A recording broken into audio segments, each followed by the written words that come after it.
Beredar di media sosial video mobil terjatuh dari atas hidrolik di salah satu tempat pencucian mobil. Video tersebut diunggah oleh akun TikTok bernama @ikram19. Dalam rekaman tersebut terlihat sejumlah orang yang berusaha untuk mengeluarkan mobil dengan cara menarik alat hidrolik di tempat pencucian mobil. Sayangnya, tidak disebutkan kapan dan di mana lokasi peristiwa ini terjadi. Steven Setiadi, Marketing Manager Autoglaze, mengatakan, ada sejumlah risiko jika mencuci mobil dengan hidrolik. Tak sedikit kejadian mobil jatuh karena hidrolik malfungsi. Pertama dari segi bisnis, investasi memakai hidrolik memang jauh lebih mahal. Kemudian, banyak juga kejadian, hidroliknya runtuh karena malfungsi. Kalau hal tersebut sudah terjadi maka akan fatal sekali, ucap Steven kepada Kompas.com belum lama ini.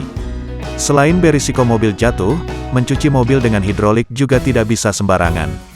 Harus dipahami bahwa tekanan air yang sangat kuat bisa mengganggu sejumlah peranti mobil.